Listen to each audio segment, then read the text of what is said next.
Women, they feel dizziness, unaamka asubuhi, unasikia ni like, unasikia ni kaa utaanguka, which means damu haicirculate vizuri kwa mwili yako. Ama unasikia some type of heartburn, na hujakula anything uko allergic to, a cold sweat, unasikia dizziness and nausea and vomiting. See, something kitambo kama nausea and vomiting, ukienda kwa daktari umwambie, I have nausea and vomiting na dizziness, they're not, before wako angesema like heart disease, but now these signs are known that they're different in men and women, so your doctor will be straight to tell you, we need to check everything to make sure everything is fine.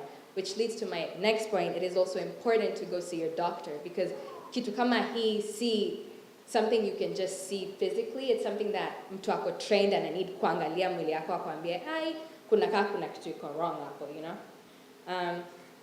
Thank you for going to the next one, sorry, niko nyuma. So, the next one. So, what can I do to lower my risks of getting a heart disease? I like to give this example. A heart is like a muscle. Unajua venye unaendanga gym, una work out your rest of your body. Same, and if you work out the rest of your body, the muscle grows, it stays strong. The heart is the same way. But the problem is that si hatu unaweza toa to you work out. You have to do something else to work it out, right?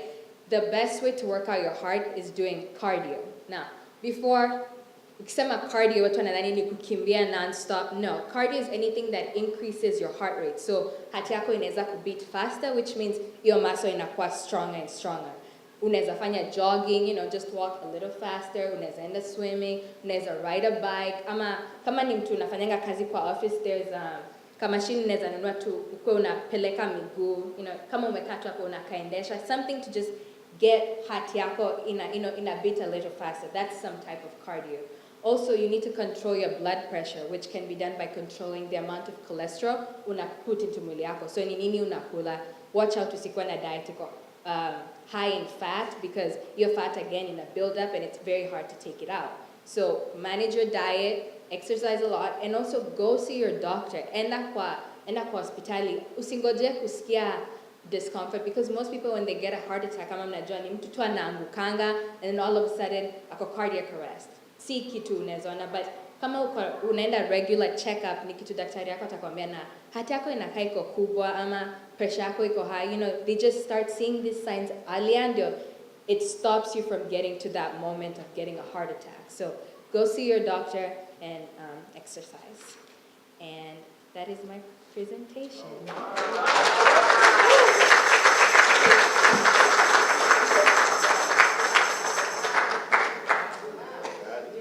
Thank you very much, Yvonne. Mmefurahia? Yvonne. Kuna mtu anainua mkono hapa, ana swali. Lakini Elliot, ningekuomba 1 minute. Mtakuwa na panel. Mtakuwa watu wamekaa hapa chini, ndio tutawapatia nafasi ya kuuliza maswali. Hold on to your question. Thank you.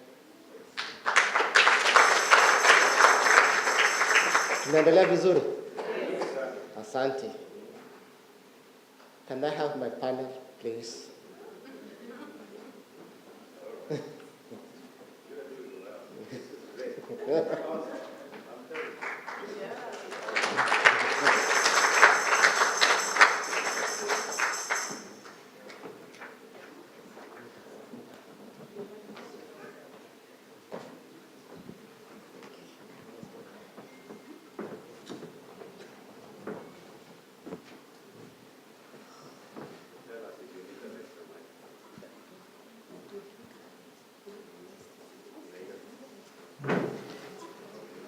Mwathani agocwo. Bwana asifiwe. Rĩu nĩ kiumia gĩa kwĩmenyerera ũhoro wa ngoro, ũhoro wa meciria, ũhoro wa viungo. Maũndũ mau mothe nĩ tũkũthomithio ũmũthĩ, nĩ tũkũrania ciũria haha, na nĩgetha angĩkorwo kĩũria ta kĩũria tũkũria haha nĩkĩo uma nakĩo, nĩ ũkũigua akorwo ona tũria maũndũ marĩa tũkũria haha, nĩ ũgũkorwo bado wĩna kĩũria no tũgũkũhe ihinda.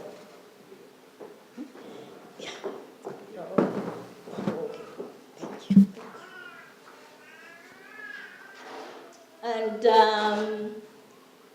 I don't know, I'm going to introduce our panel today. Can you start from there? Having gone, this is my mom.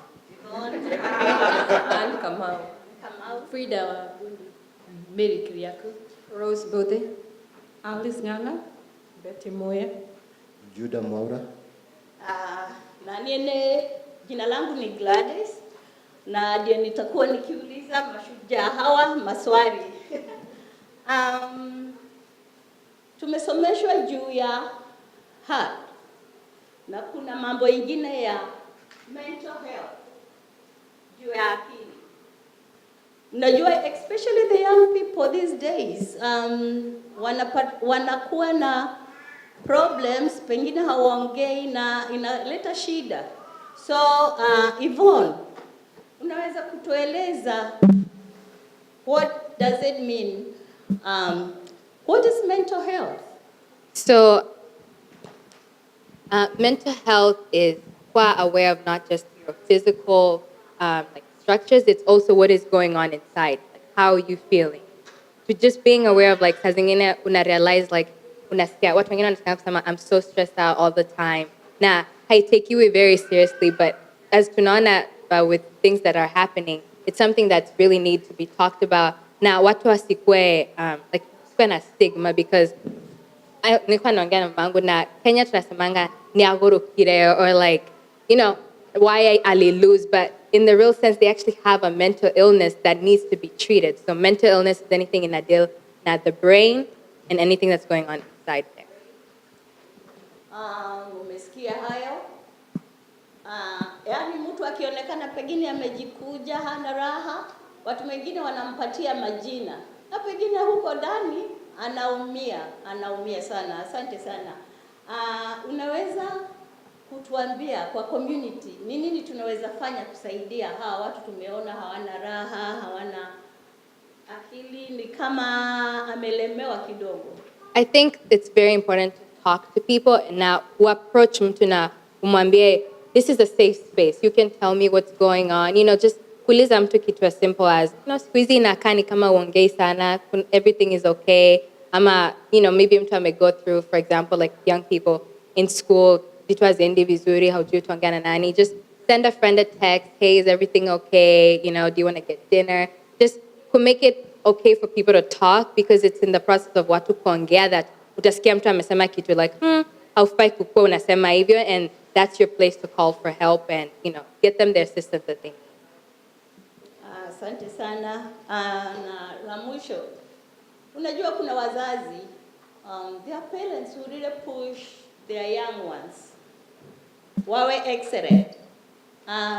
How do the parents come in na kusaidia hawa watoto au young people ambao wana hii shida ya they don't make it, or hawafanyi vile wazazi wanataka awe kwa class anakuja namba 1 lakini amekuja namba 20? Asante sana. What can we as parents do with our high expectation? I know as since tunaongea na watu wa Kenya, our addressers as Kenyan families, I know we have high expectation of our kids. Tunataka watoto wetu waperform, wafanye vizuri sana shuleni, which we really mean well. Na tukiangalia venye tumelewa, if you brought a 98 back home, hata baba yako anaweza kukuuliza, kwani nilipeleka ng'ombe shule? And that is how we are. But our children are not taking that very lightly. Watoto wetu wanachukua hiyo kama umemtukana. Na sisi wazazi lazima tujue kusikiza watoto. Wakisema, you've hurt me, mimi naona hii masomo inanilemea, wacha tuendelee kuappreciate yenye wameleta. Labda mtoto wako ataleta C, lakini akileta B, appreciate them. If they had a D and they still bring a D, tafadhali wasaidieni. They are facing a lot of things out there, and that is very, very hard on them. Another thing, mtoto akikwambia I'm stressed out, don't tell them, just snap out of it. Usimwambie na kuombea. Listen, what is stress mean? Labda amekuwa already clinical depression, unajua they don't know how to differentiate. Na ile mambo,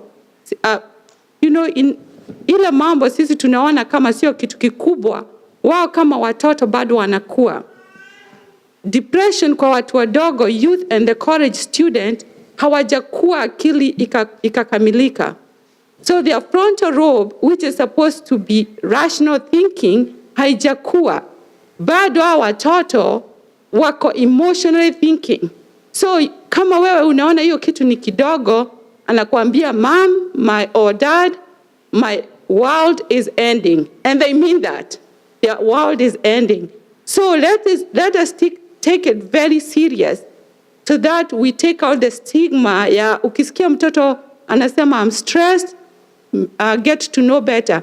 Another thing is, if you need to seek help kwa huyo mtoto, please do. Kwa sababu mara mingi we stigmatize it and hutaki watu wengine wajue mtoto wako anaendea a lot of things. So what we do is unafunika hiyo, hutaki watu wajue mtoto wako anaendea mara mingi, and let's support each other as parents. Nikikwambia mtoto wangu is going through a hard time, please understand. Nikikwambia mtoto amesema, please understand. Usiende kuambia mwingine ndio ambie mtoto wake, ndio mtoto wake ambie mtoto wangu. We are sharing. They are going through really a hard time, and we as parents, we as community, we have to take care and take control. Otherwise, we will have more suicide in our community. Just this spring, a study was done on 2 million teenagers, that is between the ages of 12 and 22. 2 million kids. Out of 2 million kids in America, 1.6 said they are suffering from a type of stress or depression. So it is a problem. We just have to accept it. How can we help them? One, we need to listen to them. Second, we need to help them exercise.